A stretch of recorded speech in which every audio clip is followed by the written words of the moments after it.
There are a lot of people on YouTube who try to manufacture a community. They use tricks, loud editing, and crazy stunts. But then there's Steven Michaels. For nearly 20 years, he didn't need a script. He just needed a windshield, a reliable truck, and a camera. If you've been following the Road Crew or BigRigTravels since 2022 like I have, you know that BigRigTravels isn't just a trucking channel. It's a virtual ride-along through the heart of America. But before the 4K streams and the Starlink satellite on the roof, he was a pioneer of a technology that barely even existed. Today we're looking at the entire 18-year journey from the Garney 2008 refresh screen to the legendary 2 million mile mark. Let's go back to 2008. YouTube was basically the Wild West. Most people were still using dial-up or early DSL, and mobile data was almost non-existent. Steve, coming from an Air Force and electronics background, had this crazy idea. What if people could see what a long-haul trucking sees?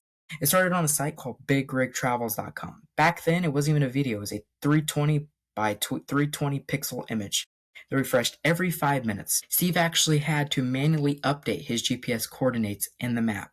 Think about that every hour or so. He would have to stop or find a way to update a website just so a handful of people could see where he was in the country.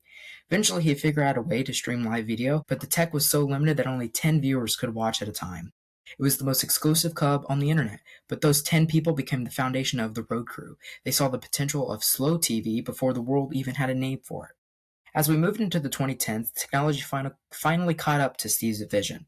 He moved to YouTube full-time, and that's when the channel really exploded. This was the era where the trucks themselves became celebrities. Whether it was the Blue Comet or his newer rigs, every truck had a personality. Steve turned the boring parts of trucking into entertainment. We knew that a green light at a wait station was a small victory. We learned to hate buffer monsters, those dead zones in the mountains where the stream would cut out. He wasn't just driving, he was narrating the American landscape. What made Steve different from other truck tubers was his professionalism. His background in the military and Avanakicks, everything was clean, organized, and safe. There was no drama, no swearing, just a guy doing a job and inviting us to sit in the co-pilot seat.